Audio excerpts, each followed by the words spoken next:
নমস্কার। আজ 12ই জানুয়ারি স্বামী বিবেকানন্দের 160তম জন্মদিন এবং জাতীয় যুব দিবস।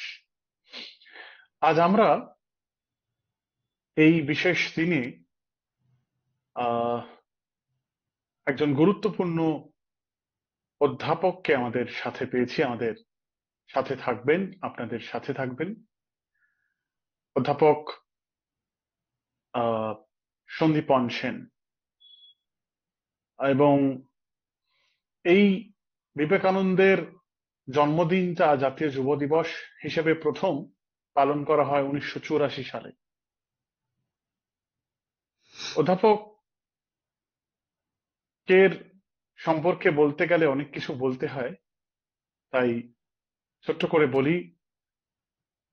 অধ্যাপক সন্দীপন স্যার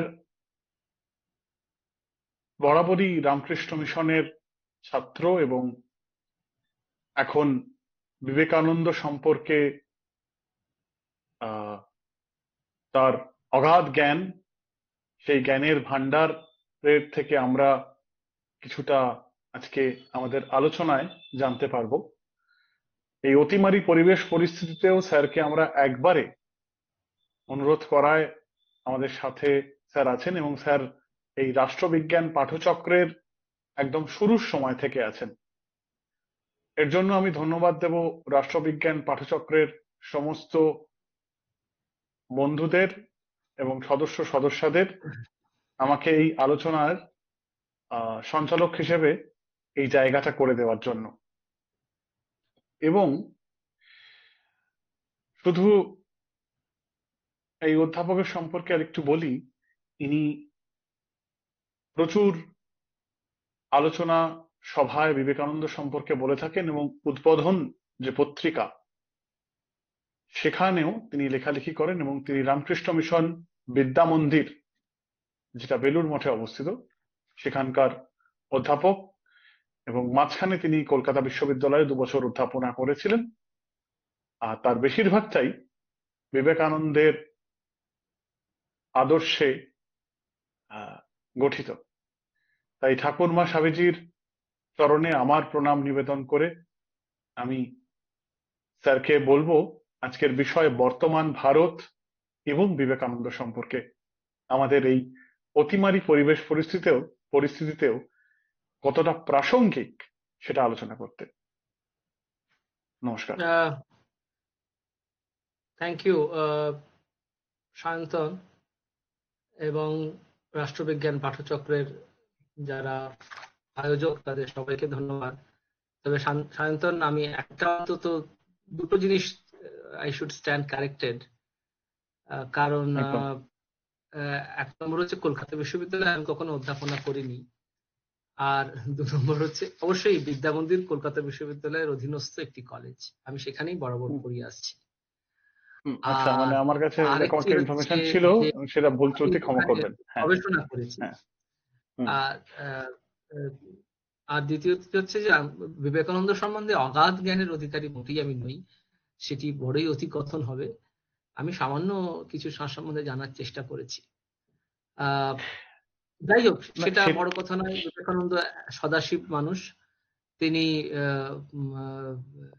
আমাদের যে জুভেনাইল যে প্লেফুল আটারিংস, সেগুলোকে উনি তেমন পাত্তা দেবেন না যদি আমরা আন্তরিক হই। একদম। এবং আমার ভুল ত্রুটি প্রত্যেকে যারা দর্শকরা দেখছেন তারা একটু আমাদের বলার সময় একটুখানি হতেই থাকে। আমরা বাঙালিরা একটু বেশি বাড়িয়ে বলার চেষ্টা করি সবসময়, আমিও করি, তুমি নয়। যাই হোক, আমরা আলোচনায় ঢুকে যেতে পারি কি এখন তাহলে? একদম একদম একদম। Thank you. আমি রাষ্ট্রবিজ্ঞান পাঠচক্রের আয়োজকদের সবাইকে ধন্যবাদ জানাই আমাকে এই অবসর দেওয়ার জন্য, যে স্বামীজির জন্মদিনের পুণ্যতিথিতে তার সম্বন্ধে 2-4 কথা সবার সঙ্গে শেয়ার করে নিতে আমাকে সুযোগ দেওয়ার জন্য।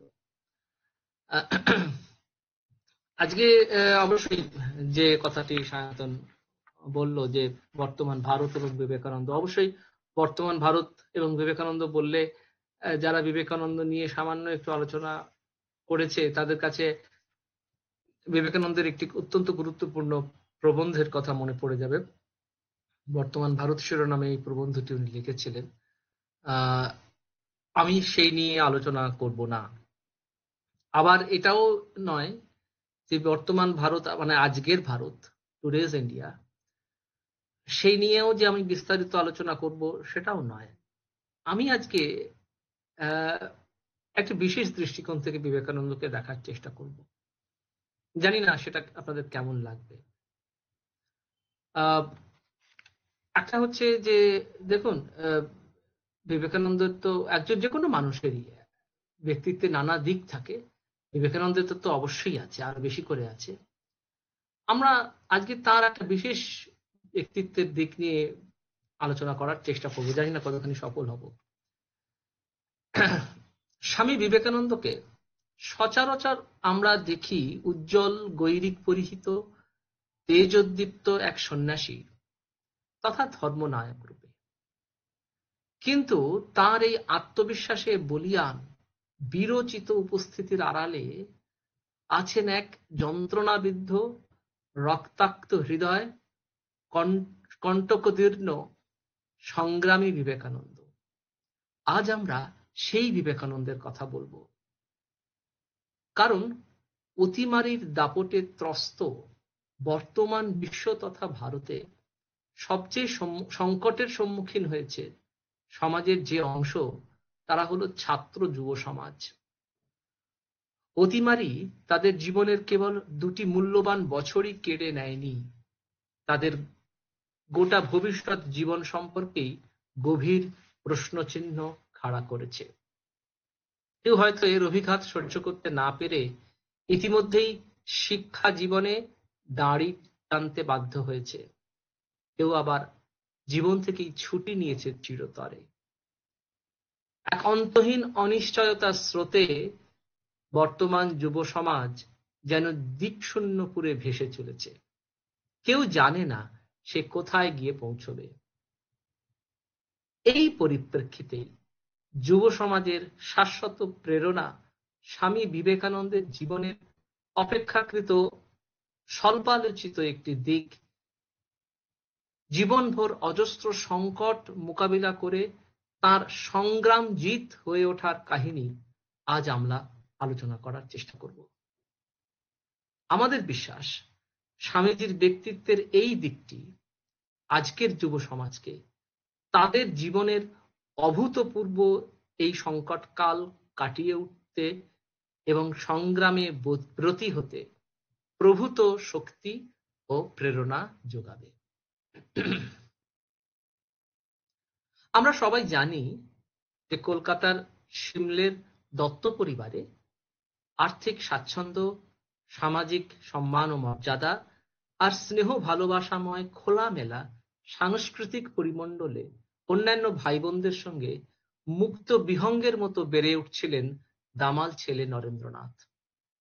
চেহারায় তিনি ছিলেন রাজপুত্তুর, লেখাপড়া, খেলাধুলা, গান বাজনা সবেতেই ছিলেন চৌকস। দুষ্টুমিতেও ছিলেন সবার সেরা।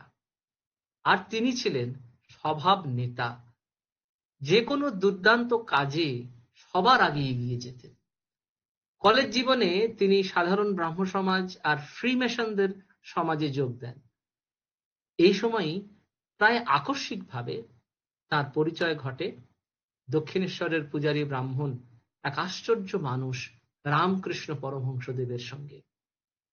এই পরিচয় তার প্রাণচঞ্চল জীবনে অধ্যাত্ম প্রেরণার এক নতুন মাত্রা যোগ করে। নরেন্দ্রনাথ এক নতুন জীবনের স্বাদ পান। কিন্তু এর 2 বছরের মধ্যেই নরেন্দ্রের পিতৃবিয়োগ হয়। তার বয়স তখন হয়তো 22। বলা যায় এই তার জীবনের প্রথম বড় বিপর্যয়। পিতার মৃত্যুর পর জ্ঞাতি গোষ্ঠীরা মামলা মোকদ্দমা করে নরেন্দ্রনাথের ভিটে মাটি ছাড়া করে। মা আর ছোট 2 ভাইকে নিয়ে নরেন্দ্র এসে ওঠেন দিদিমার বাড়িতে। আইন পড়া তখনও শেষ হয়নি, চাকরি নেই, দানবীর পিতার সঞ্চিত অর্থ প্রায় কিছুই অবশিষ্ট ছিল না। এই অবস্থায় পরিবার প্রতিপালনের সব দায় বর্তালো বড় ছেলে নরেন্দ্রনাথের ওপর। তার উপর বাড়ি নিয়ে চলা মামলার খরচ ও ঝক্কি তো আছেই। কোন ক্রমে বিদ্যাসাগরের এক স্কুলে হেডমাস্টারের চাকরি জুটল, কিন্তু কর্তৃপক্ষের একাংশের বিরাগভাজন হওয়ায় তাও ঘুচে গেল। এদিকে ডাকাবুকো নরেন্দ্র কারো মন জুগিয়ে চলতে নারাজ। ফলে কেউ কেউ তার বিরুদ্ধে ভিত্তিহীন নানা ব্যক্তিগত উৎসাহ রটাতে লাগলো। বাড়িতে অন্নাভাব, তাই বন্ধুর বাড়িতে নেমন্তন্ন আছে মাকে এই বলে সারাদিন পথে পথে ঘুরে বেড়াতেন নরেন্দ্রনাথ। সে এক নিদারুণ পরিস্থিতি। ঈশ্বর, আত্মা, ভগবান এসব তখন তার কাছে নিতান্ত মিথ্যা প্রহসন বলে মনে হতো। এমন সময় গুরুদেব শ্রীরামকৃষ্ণ তাকে মা ভবতারিণীর কাছে অন্ন বস্ত্রের অভাব দূর করার প্রার্থনা জানাতে পাঠালেন। নরেন্দ্রনাথ কিন্তু তা পারলেন না। মার কাছে জ্ঞান, ভক্তি, বিবেক, বৈরাগ্য চেয়ে বসলেন। শুধু তাই নয়, দিনে দিনে নরেন্দ্রের বৈরাগ্য তীব্র আকার ধারণ করল। এদিকে তার প্রাণপ্রিয় গুরুদেব তখন কাশীপুরের বাগান বাড়িতে মৃত্যুশয্যায়। নরেন্দ্র তার কাছে নির্বিকল্প সমাধিতে মগ্ন হয়ে থাকার আশীর্বাদ প্রার্থনা করলেন। শ্রীরামকৃষ্ণ তাকে তীব্র ভর্ৎসনা করে বললেন, আমি ভেবেছিলাম কোথায় তুই একটা বিশাল বটগাছের মতো হবি, তোর ছায়ায় হাজার হাজার লোক আশ্রয় পাবে, তা না হয়ে তুই কিনা নিজের মুক্তি চাস। এ তো অতি তুচ্ছ হীন কথা। না রে, এত ছোট নজর করিসনি। অর্থাৎ সাংসারিক সুখ তো তার কপালে নেই, ব্যক্তিগত আধ্যাত্মিক শান্তি ও আনন্দেও তার কোনো অধিকার কেড়ে নেওয়া হলো। তার জীবনে যেন তার নিজের সুখের জন্য কোনো কিছুই অবশিষ্ট থাকলো না। আক্ষরিক অর্থেই তার জীবন বহুজন হিতায় বহুজন সুখায় নিবেদিত হলো। নরেন্দ্র তার অন্য গুরু ভাইদের সঙ্গে শ্রীরামকৃষ্ণের সেবায় প্রাণ ঢেলে দিলেন, কিন্তু অচিরেই তাদের সব চেষ্টা বিফল করে শ্রীরামকৃষ্ণের দেহাবসান হলো। দেহাবসানের আগে শ্রীরামকৃষ্ণ তার তরুণ শিষ্যদের ত্যাগব্রতে উদ্বুদ্ধ করে নরেন্দ্রের নেতৃত্বে একত্রিত হতে উপদেশ দিয়ে যান। নরেন্দ্রের সামনে এ এক নতুন সংকট তৈরি হলো। একদিকে মা ভাইদের ভরণ পোষণের সাংসারিক দায়িত্ব, অন্যদিকে গুরুদেবের আদিষ্ট পথে গুরু ভাইদের নিয়ে এক সংঘ স্থাপনের দায়ভার। আর সেই সঙ্গে ছিল অন্তরের তীব্র বৈরাগ্যের প্রেরণায় হিমালয়ে বা নির্জন কোনো তীর্থস্থানে গভীর তপস্যায় আত্মনিয়োগের ঐকান্তিক অভিলাষ। শেষ পর্যন্ত নরেন্দ্র পথেই নামলেন। কলকাতার উত্তর প্রান্তে বরানগরে এক ভুতুড়ে ভাঙা বাড়িতে শ্রীরামকৃষ্ণের ত্যাগী তরুণ শিষ্যদের নিয়ে এক মঠ স্থাপন করলেন। সন্ন্যাসের পর বিবেকানন্দ নাম নিয়ে প্রথমে কিছুদিনের জন্য তিনি দেওঘর, কাশী, বৃন্দাবন ও পরে হিমালয়ের নির্জনে তপস্যায় মগ্ন হলেন। তারপর পরিব্রাজক হিসেবে ভারত ভ্রমণে বেরোলেন। কাশ্মীর থেকে কন্যাকুমারিকা ব্যাপী এই যাত্রায় কখনো দরিদ্রের কুটিরে, কখনো রাজপ্রাসাদে ঠাঁই পেলেন তিনি। কখনো অর্ধাহারে, কখনো অনাহারে, আবার কখনো বা রাজ আতিথ্য পেয়ে দিন গুজরান হলো। কখনো প্রাণ সংশয় হলো রোগের কবলে, কখনো আবার বাঘের পেটে যাওয়ার উপক্রম হলো। এভাবেই দীর্ঘ প্রায় 5 বছর কখনো পায়ে হেঁটে, কখনো বা ট্রেনে বিপুল বৈচিত্র্য সম্পন্ন ভারতের নানা জনপদের নানান শ্রেণী, ধর্ম, ভাষা ও জাতের মানুষের সঙ্গে তাদের সুখ, দুঃখ, আনন্দ, বেদনা, আশা, আশঙ্কার সঙ্গে নিবিড়ভাবে পরিচিত হলেন বিবেকানন্দ। এরই মধ্যে নিকটজনের মর্মান্তিক মৃত্যু সংবাদ এসে কখনো তার মনকে বিচলিত করে তুলত। বিশেষ করে তার এক বিবাহিত বোনের আত্মহত্যার সংবাদ তাকে নিদারুণ মর্মপীড়া দিয়েছিল, কিন্তু ঘরে আর তিনি ফেরেননি। আবার যে অধ্যাত্ম সাধনায় মগ্ন হবেন বলে ঘর ছেড়েছিলেন, তাতেও পুরোপুরি ডুবে যেতে পারলেন না, বরং পরিব্রাজক হিসেবে দেশের মানুষের যে দুর্দশার ছবি তিনি প্রত্যক্ষ করলেন, তা তাকে আরেক নতুন বিপুল কর্মস্রোতে টেনে নিয়ে গেল। তার জীবনবৃত্তের পরিধি দেশের সব দুঃখী, অবহেলিত, অবদমিত মানুষের জন্য যেন প্রসারিত হল। বটগাছ হয়ে ওঠার জন্য তার প্রতি শ্রীরামকৃষ্ণের যে অনুজ্ঞা, তা যেন তার জীবনে এক নবদিগন্ত উন্মোচিত করল। কিন্তু তাতে তার হৃদয়ে বেদনার বোঝা আরো ভারী হয়ে উঠল। পরে এক চিঠিতে এ নিয়ে তিনি লিখলেন, ওরে ভাই, দক্ষিণ দেশে যা দেখেছি, উচ্চ জাতির নিচের উপর যে অত্যাচার, মন্দিরে যে দেবদাসীদের নাচার ধুম, যে ধর্ম গরিবের দুঃখ দূর করে না, মানুষকে দেবতা করে না, তা কি আবার ধর্ম? আমাদের কি আর ধর্ম?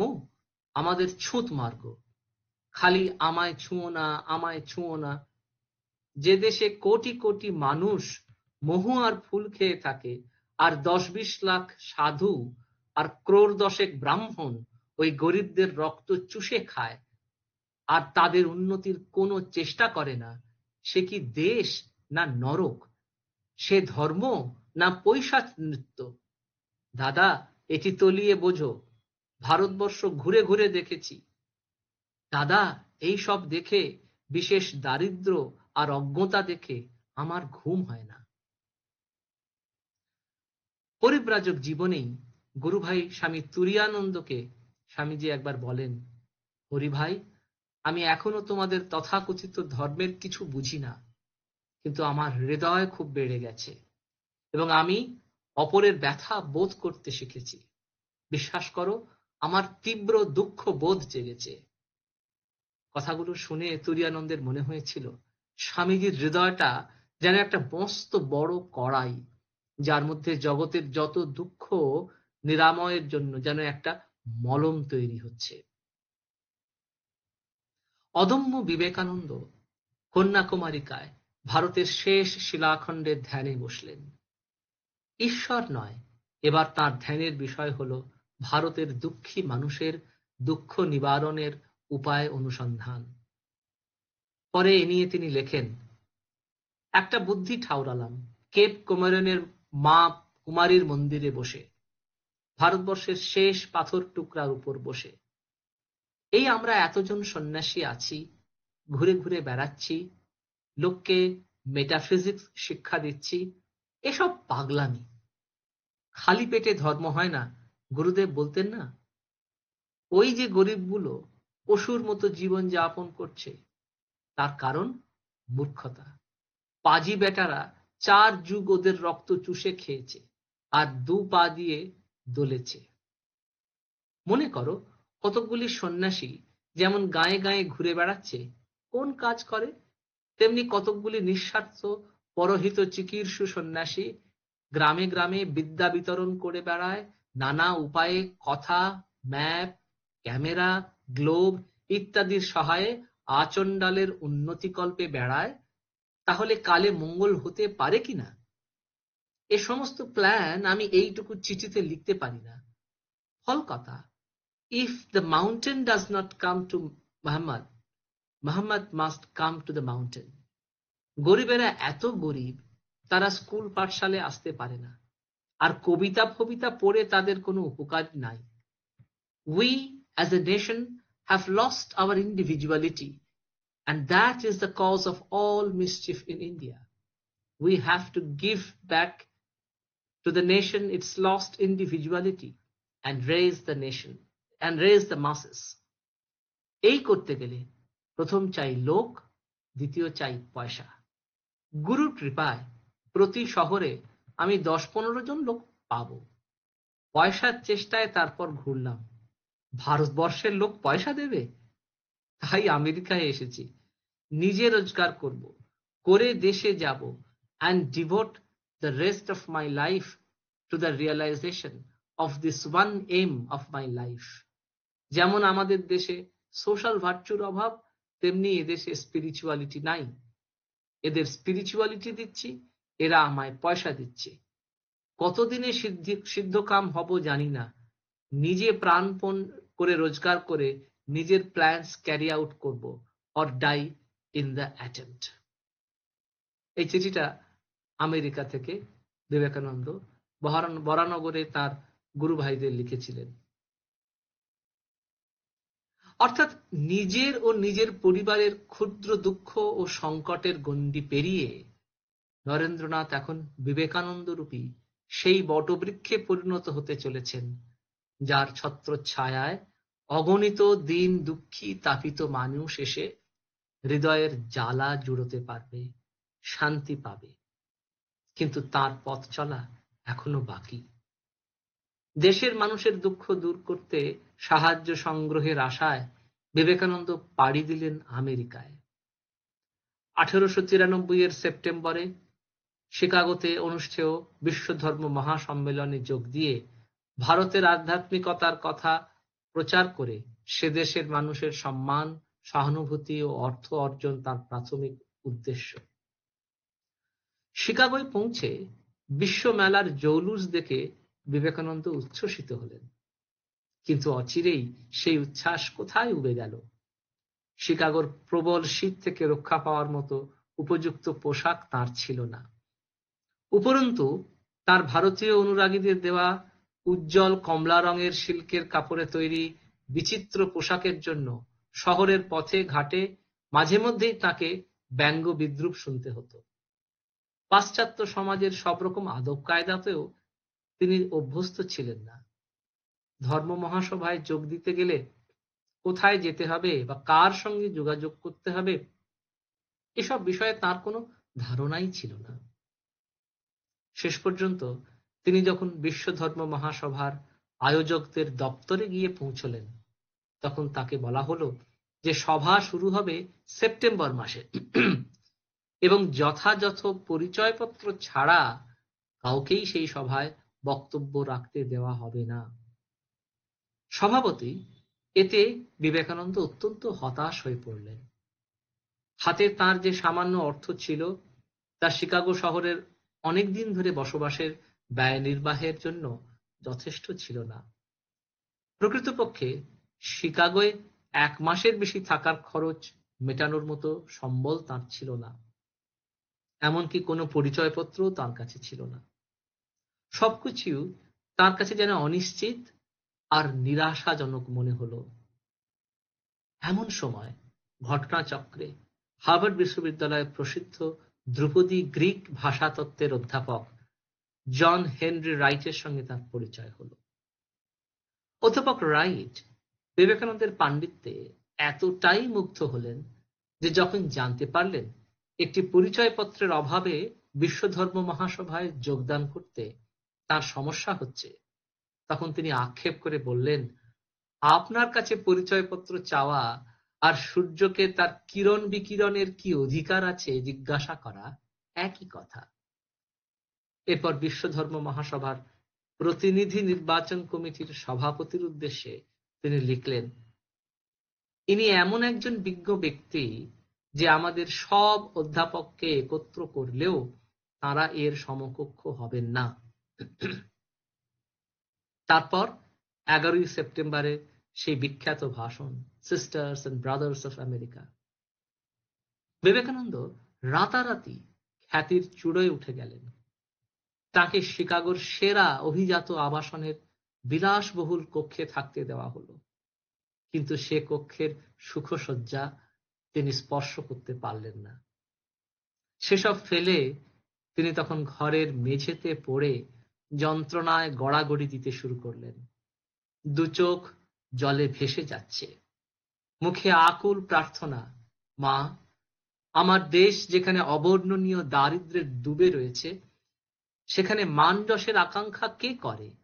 গরিব ভারতবাসী আমরা এমনি দুর্দশায় এসে পৌঁছেছি যে দেশের লক্ষ লক্ষ মানুষ এক মুঠো অন্নের অভাবে মারা যায়, আর এদেশের লোকেরা ব্যক্তিগত স্বাচ্ছন্দ্যের জন্য লক্ষ লক্ষ টাকা ব্যয় করে। ভারতের জনসাধারণকে কে ওঠাবে? কে তাদের মুখে অন্ন দেবে? মা, দেখিয়ে দাও আমি কি করে তাদের সেবা করতে পারি। এখানে শুরু হলো এক নতুন সংগ্রাম। বিদেশের মানুষের কাছে ভারতীয় আধ্যাত্মিকতার প্রচার আর দেশের মানুষের সহায়তার জন্য অর্থ সংগ্রহ। কিন্তু অচিরেই তিনি উপলব্ধি করলেন, খ্রিস্টানদের দেশে অখ্রিস্টানদের জন্য সাহায্য সংগ্রহ কি কঠিন কাজ। শুধু তাই নয়, আমেরিকার পাদ্রীদের একাংশ তার বিরুদ্ধে নানা অপপ্রচার শুরু করলো। এমনকি তাকে প্রাণে মারারও চেষ্টা চলল। আর সেই অপপ্রয়াসের সঙ্গী হলো ভারতীয় সমাজের ঈর্ষা কাতর এক শ্রেণীর মানুষ।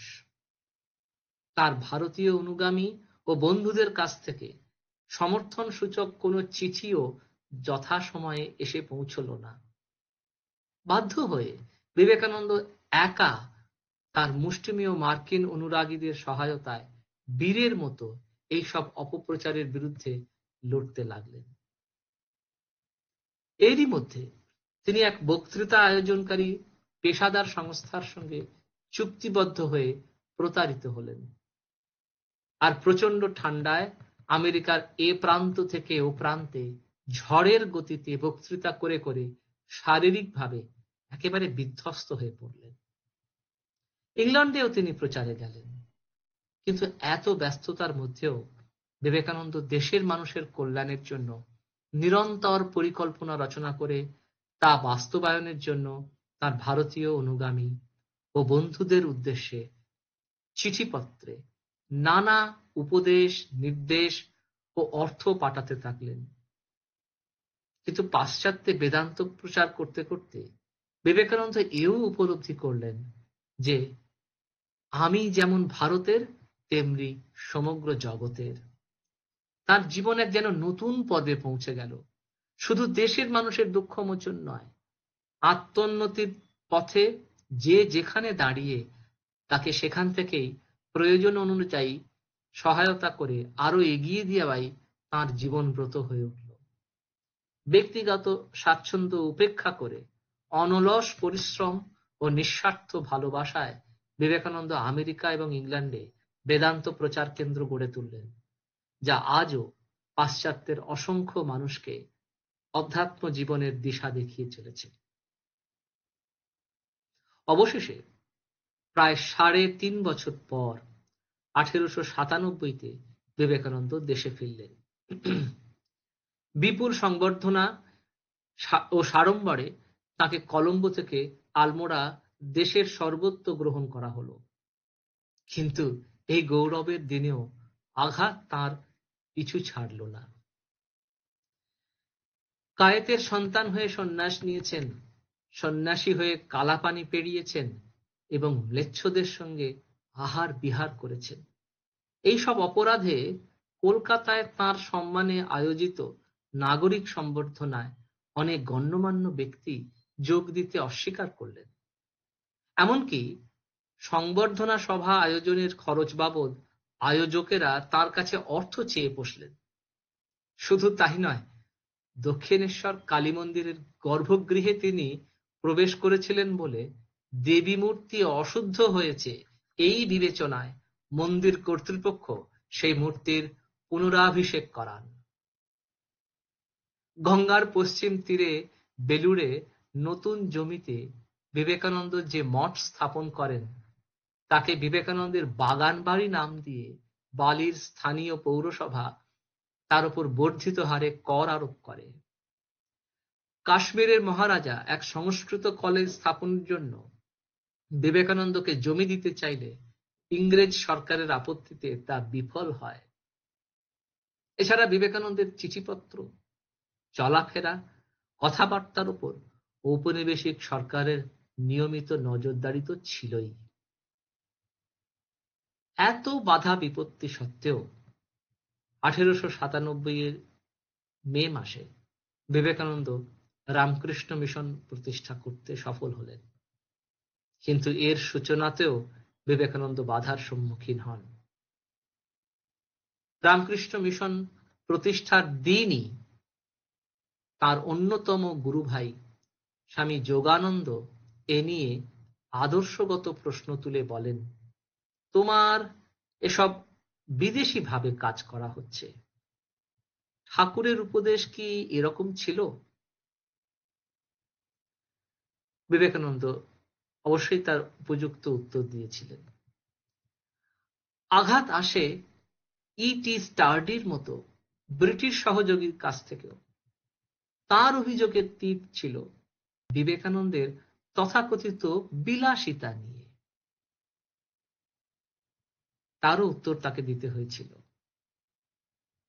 তার কন্যাসম নিবেদিতার রাজনৈতিক বিষয়ে অতি সক্রিয়তাও বোধহয় বিবেকানন্দ পুরোপুরি মেনে নিতে পারেননি। এমনকি একসময় তিনি যেন বুঝলেন তার অতি কাছের গুরুভাই ও শিষ্যরাও তাকে ঠিক বুঝতে পারছে না। তিনি যে আকারে এবং যে গতিতে মিশনের কাজকে এগিয়ে নিয়ে যেতে চান তা যেন বাকিদের ধারণার বাইরে। বিবেকানন্দ যেন ক্রমশ একা হয়ে পড়ছেন। তাই জীবনের শেষের কমাস তিনি তার পোষা কুকুর, ছাগল, রাজহাঁস প্রভৃতিদের নিয়ে সময় কাটাতে ভালোবাসতেন। গল্প করতেন মঠে কাজ করতে আসা আদিবাসী লোকেদের সঙ্গে।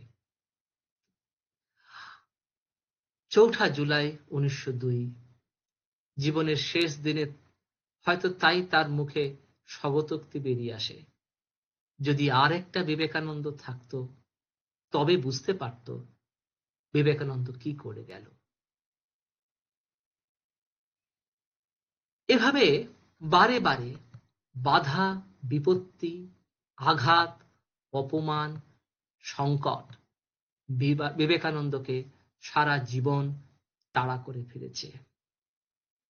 তার হৃদয় বিদীর্ণ হয়েছে, ক্ষতবিক্ষত হয়েছে, তিনি যন্ত্রণাবিদ্ধ হয়েছেন। হয়তো কখনো মনে হয়েছে এই বুঝি পথের শেষ।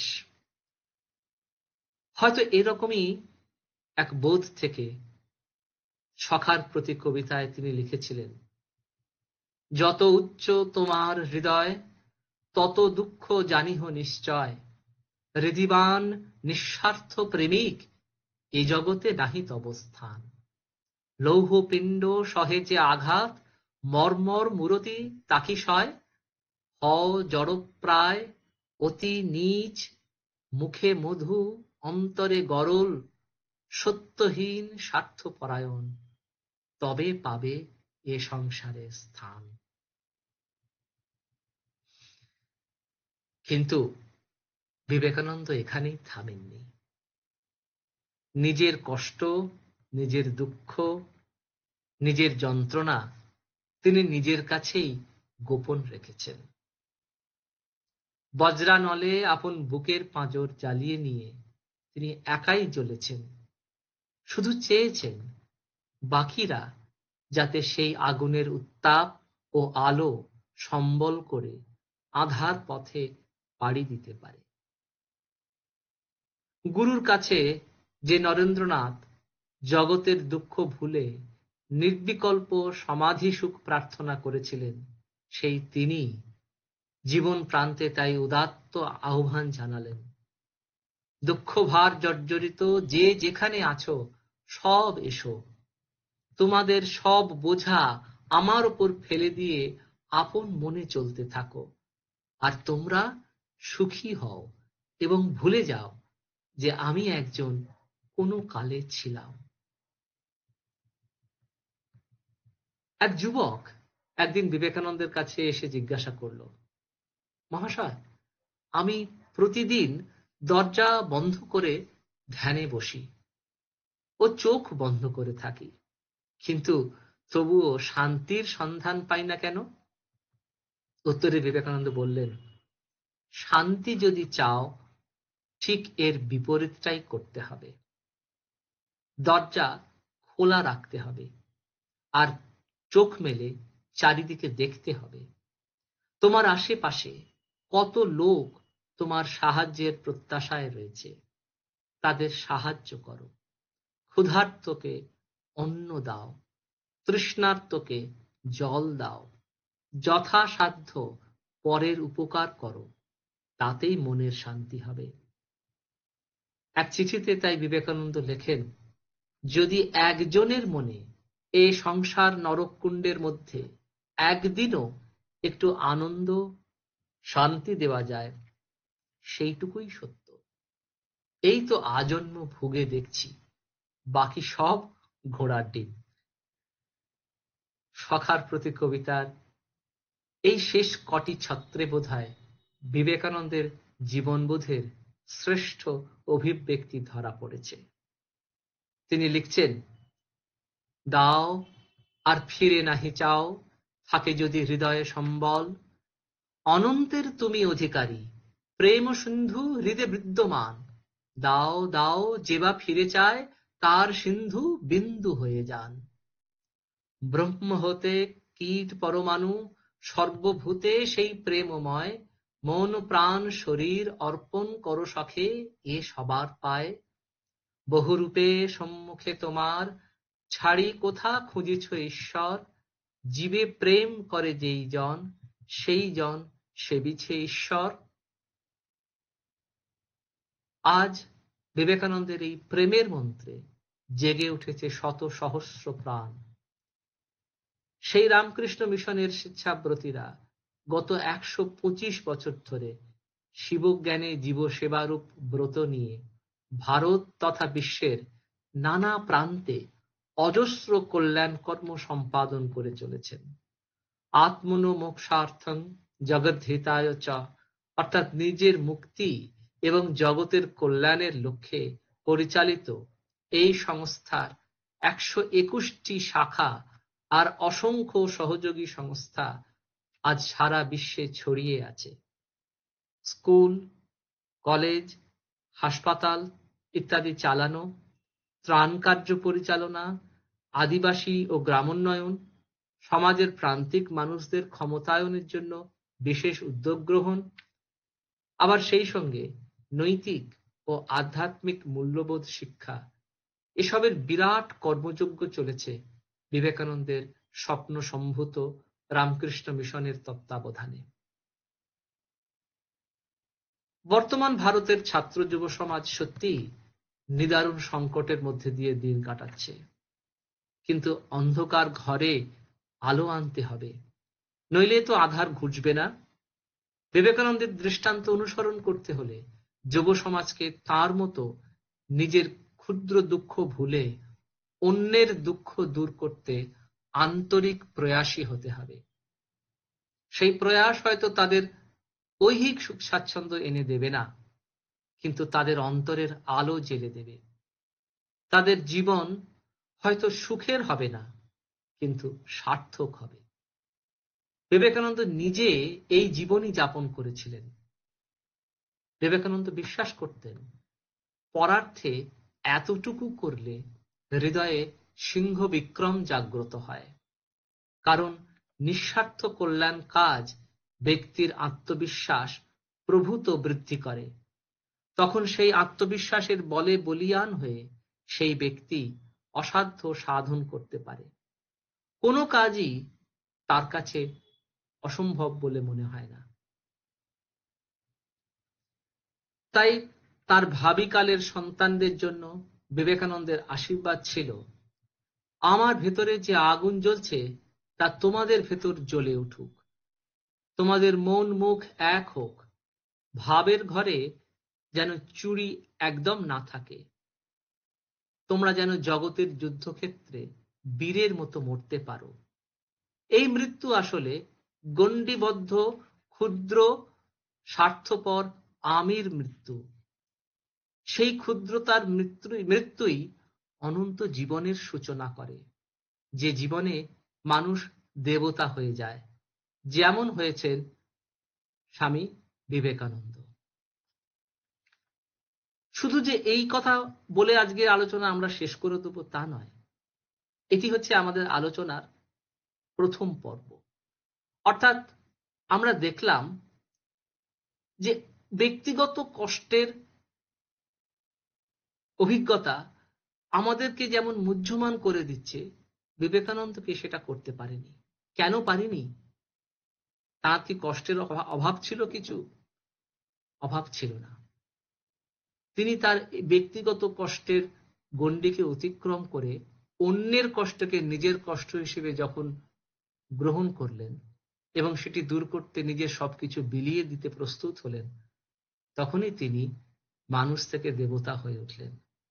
আমরা যদি আজকে বিবেকানন্দের পদাঙ্ক অনুসরণ করতে চাই এবং আমাদের নিজেদের দুঃখের কথা ভুলে অন্যের দুঃখের জন্য নিজেদেরকে উজাড় করে দিতে পারি সেটি প্রশমনে যথাসাধ্য, তাহলে হয়তো আমরাও বিবেকানন্দের মতো দেবতা হয়ে উঠতে পারব। দুঃখকে এড়িয়ে যাওয়ার আমাদের পক্ষে সম্ভব নয়। দ্বিতীয় যে দিকটি আমার মনে হয় আজকের যুব সমাজের কাছে আমার বলা দরকার, সেটি হলো ধর্ম নিয়ে মারামারি হানাহানি কি করে বন্ধ করা যায়। এই ২১ শতকের ভারতেও ধর্মান্ধতা একটা ব্যাধির মতো আমাদের সমাজকে কুরে কুরে খাচ্ছে। এটা অত্যন্ত দুঃখের।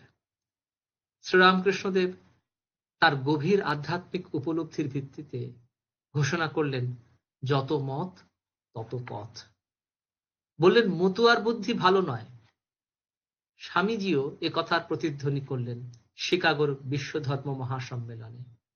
বললেন সাম্প্রদায়িকতা, গোঁড়ামি ও এগুলির ভয়াবহ ফলস্বরূপ ধর্মোন্মত্ততা এই সুন্দর পৃথিবীকে বহুকাল অধিকার করে রেখেছে। পৃথিবীকে তারা হিংসায় পূর্ণ করেছে, বারবার নরশনিতে সিক্ত করেছে, সভ্যতা ধ্বংস করেছে এবং সমগ্র জাতিকে হতাশায় মগ্ন করেছে। এইসব ভীষণ পিশাচ যদি না থাকতো, তাহলে মানব সমাজ আজ পূর্বাপেক্ষা অনেক উন্নত হতো।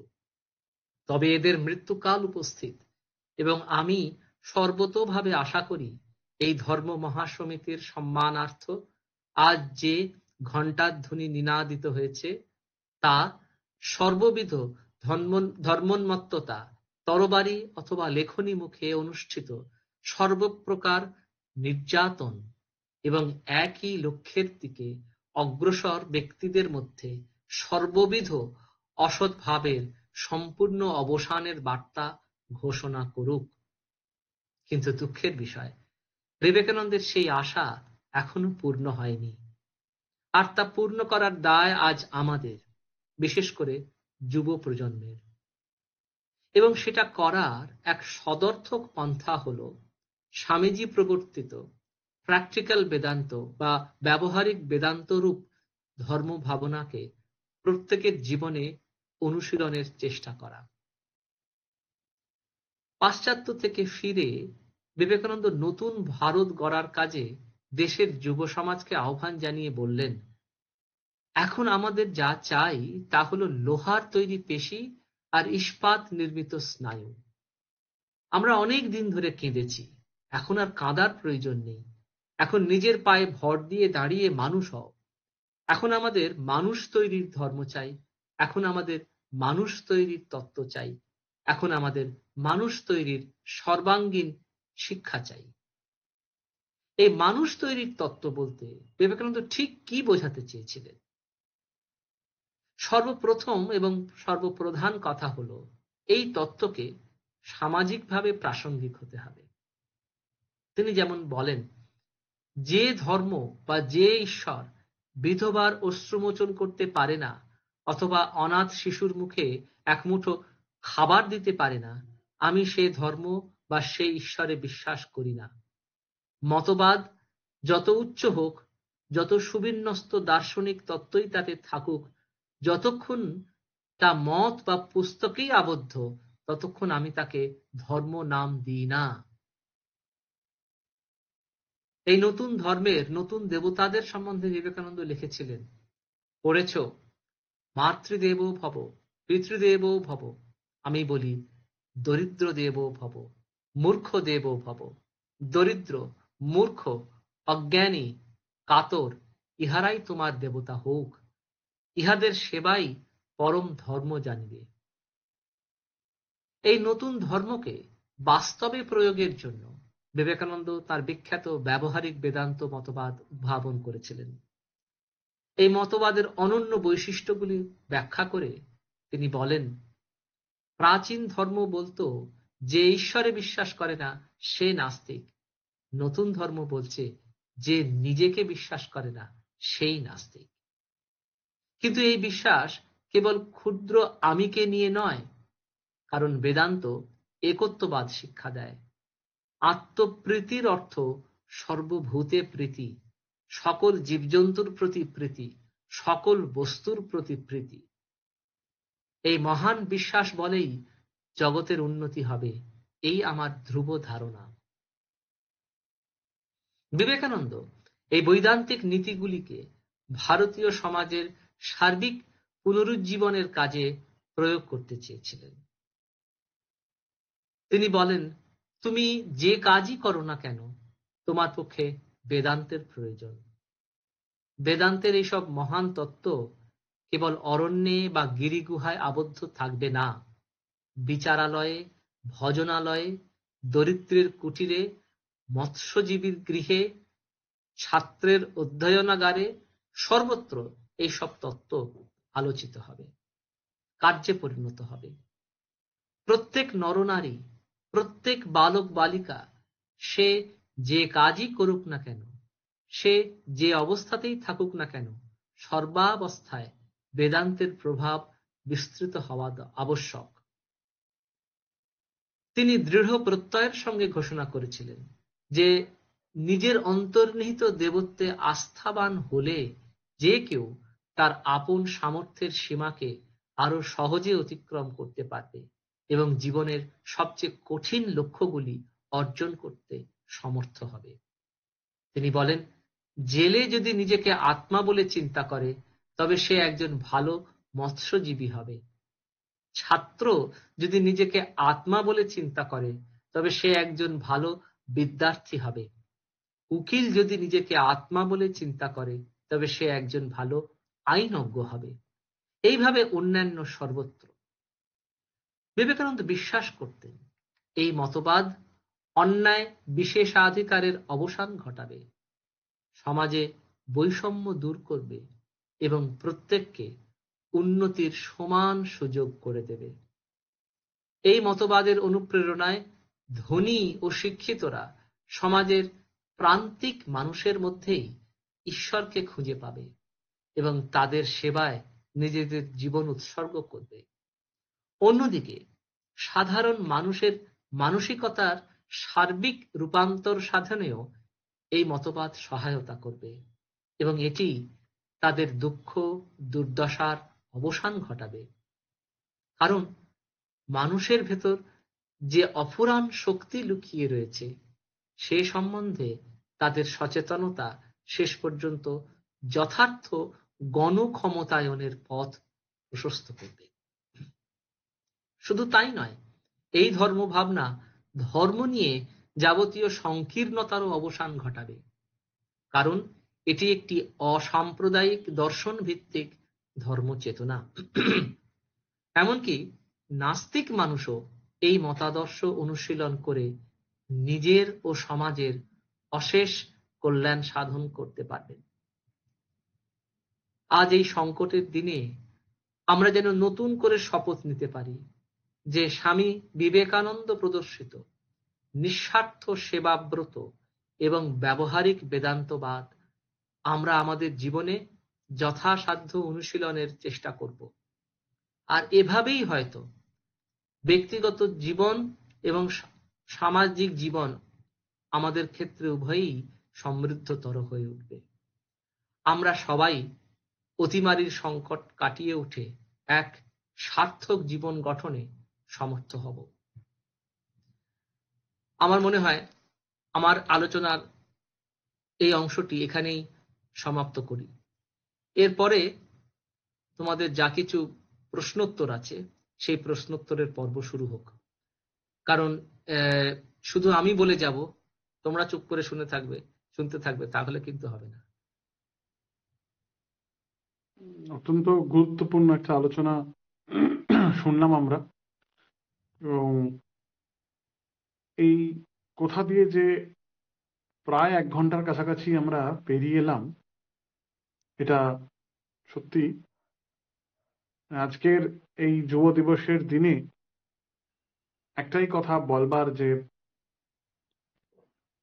আমাদের মননে, চিন্তনে এবং আমাদের প্রত্যেক দিনের যে জীবনযাপন, এই কঠিন সময়েও বিবেকানন্দ যে কতটা প্রাসঙ্গিক তা আবারও আহ, প্রমাণিত। অসংখ্য ধন্যবাদ এত সুন্দর একটা উপস্থাপনা এবং এরকম একটা আলোচনা পেলাম। আমরা বরং প্রশ্ন উত্তরে চলে যাই। আমি উম, গৌরকে রিকোয়েস্ট, মানে এখানে কোনো প্রশ্ন আছে কিনা। স্যার, হ্যালো স্যার, শোনা যাচ্ছে? হ্যাঁ, কিন্তু শোনা তোমাকে যাচ্ছে, দেখা যাচ্ছে না। স্যার, দেখার মতো ইয়েতে নেই স্যার। আচ্ছা, আমি বলছিলাম স্যার, আমাদের কাছে মানে কমেন্ট বক্সে প্রশ্ন আসেনি, কিন্তু কতগুলো বিষয় জানার খুব মানে ইচ্ছে ছিল। যেমন হ্যাঁ, বলে একটা ফেলো, বিষয়, যত বিষয় একটা আছে বিষয়, বলে ফেলো। হ্যাঁ স্যার, এক এক করে আপনাকে পেয়েছি যখন সব ডাউট ক্লিয়ার করেই হ্যাঁ, নেবো স্যার।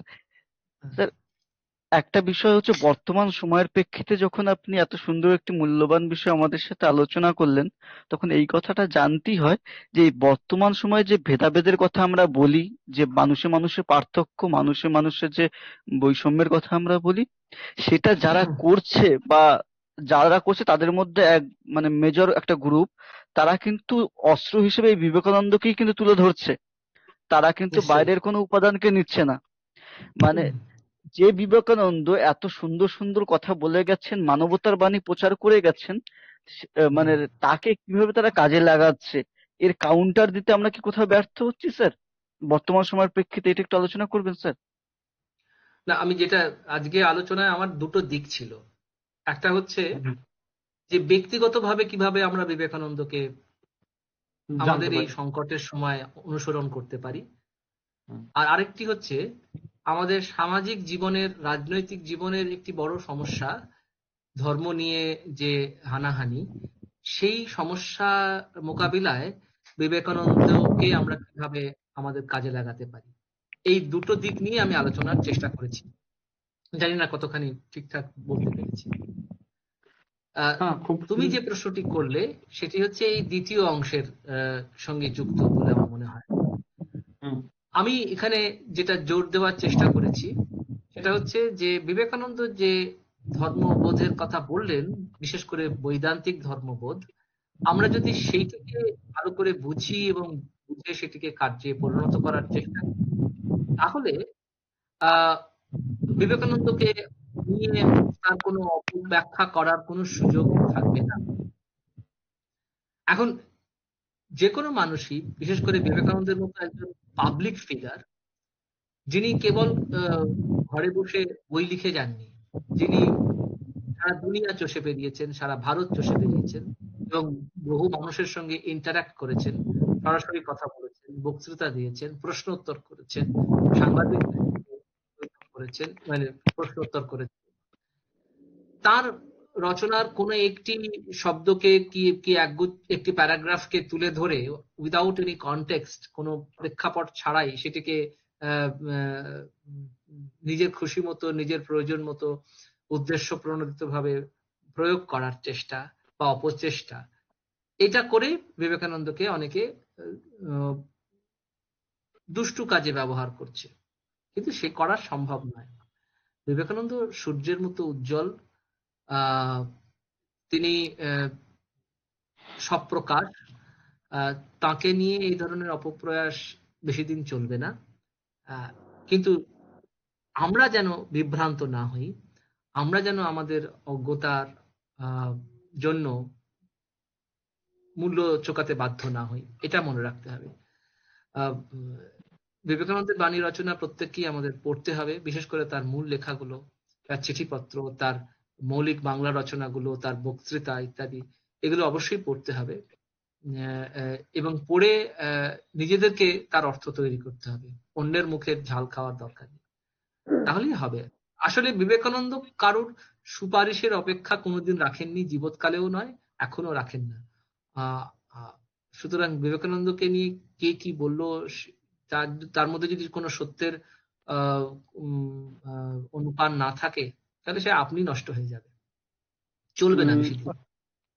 একটা এখন প্রশ্ন ধন্যবাদ। আছে। দু পাঁচ বছর চলছে বলেই মনে করো না এটা চিরকাল চলবে। একটা প্রশ্ন আছে। বলো। আহ একজন শিক্ষক, মানে আমি একজন স্কুল, আমি অ্যাকচুয়ালি একজন শিক্ষক, স্কুলে পড়াই। এক্ষেত্রে আমার ছাত্রছাত্রীদের বিবেকানন্দের যে আদর্শ, যে ভাবধারা, যেহেতু আমি নিজে রামকৃষ্ণ মিশনের ছাত্র, সেই জায়গা থেকে আহ তাদেরকে অনুপ্রাণিত করবার আমার মতো করে চেষ্টা করি। এই যে জাতীয় যুব দিবস, এই দিনটাতেই আমরা দেখি যে আহ প্রচুর আলোচনা হচ্ছে, কিন্তু সারা বছর রামকৃষ্ণ মিশন ব্যতীত অন্য কোথাও খুব একটা আলোচনার পরিচয় মানে দেখা যায় না।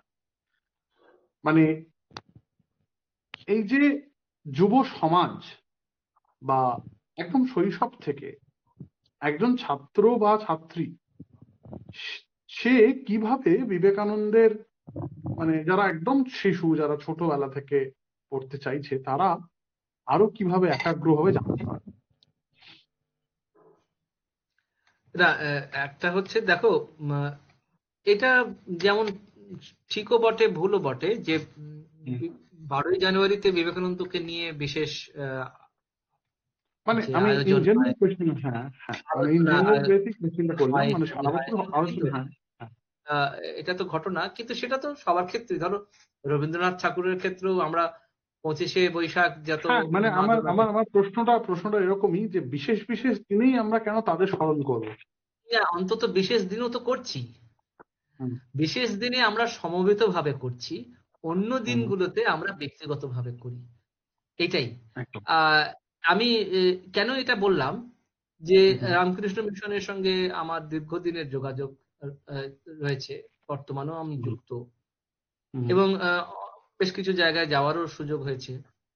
হুম, আহ, শুধু কিন্তু রামকৃষ্ণ মিশন নয়, রামকৃষ্ণ মিশনের সঙ্গে কিন্তু তাদের তো 221টি শাখা আছে সারা পৃথিবী জুড়ে, এখন আমি বললাম। হুম, হুম, হুম, কিন্তু হুম, এদের একটা বিরাট নেটওয়ার্ক রয়েছে, যে নেটওয়ার্কটা হুম, কিন্তু সরাসরি রামকৃষ্ণ মিশনের শাখা কেন্দ্র না হলেও রামকৃষ্ণ মিশনের যে ভাবধারা অনুসরণ করে সেটি চলে, পরিচালিত হয় হুম, সেগুলি।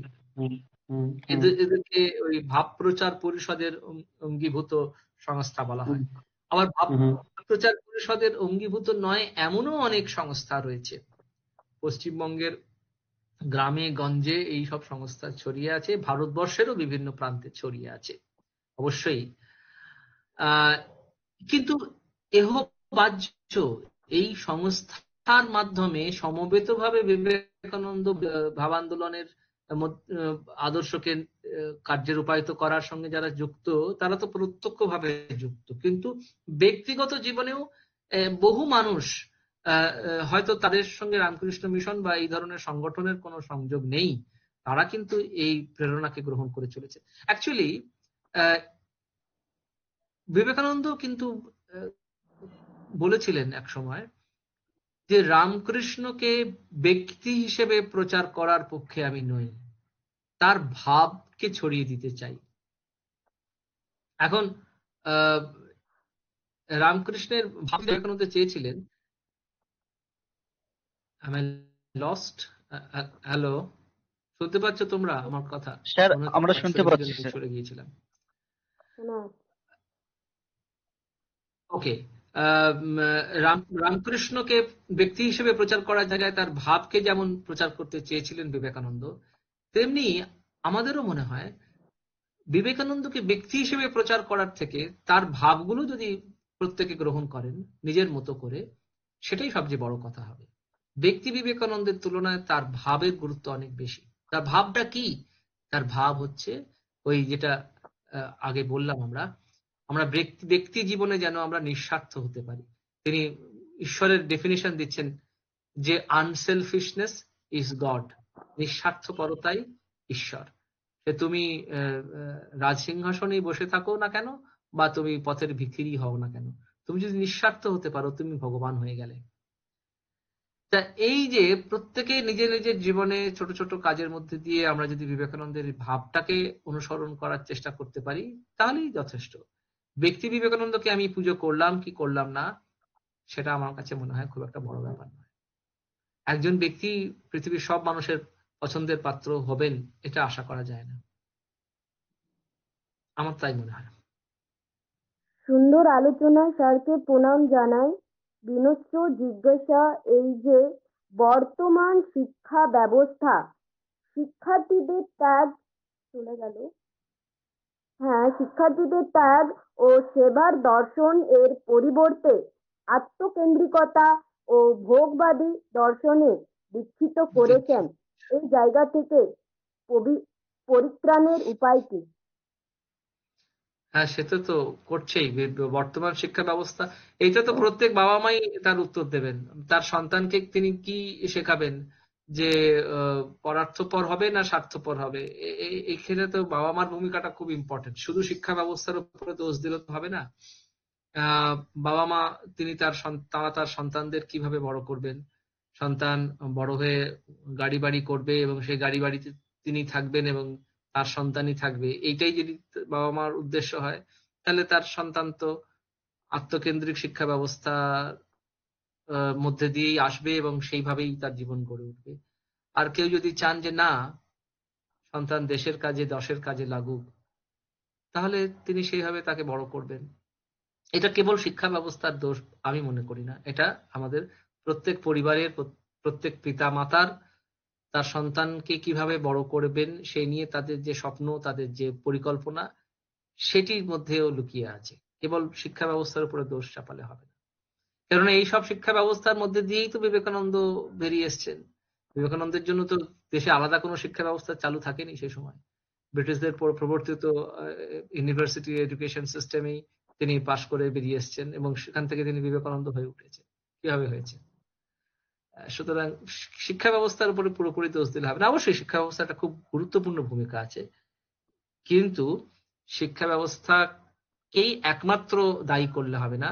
একেবারে ছোট থেকে বাবা মা যদি ছেলে মেয়েদেরকে অন্যের কথা ভাবতে শেখান, প্রথমেই হচ্ছে যে অন্য বাইরের কেউ নয়, প্রথমে পরিবারের সকলের কথা যদি ভাবতে শেখান, অর্থাৎ শিশুরা যাতে পরিবারের বাবা মা এবং অন্যান্য সদস্যদের প্রতি শ্রদ্ধাবান হয়, তাদের প্রয়োজনের কথা খেয়াল রাখে।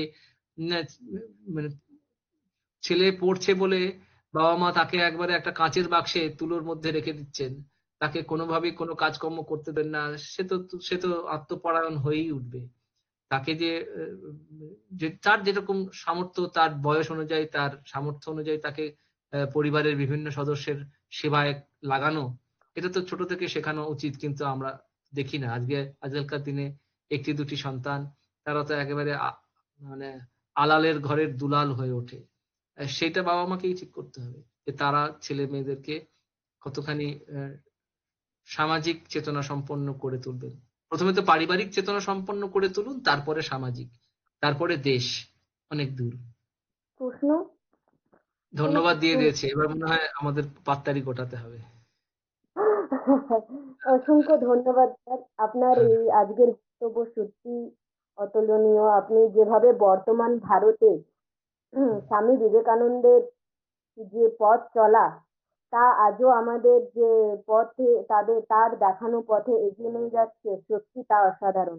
তবে খুশি হলাম স্যারকে পেয়ে। তার আগেও আমাদের এই ওয়েবিনারে যোগদান করেছেন, এবারও করেছেন এবং পরবর্তীকালেও আমাদের এই ওয়েবিনারে তিনি আমাদের ডাকে সাড়া দেবেন এই আশা করি।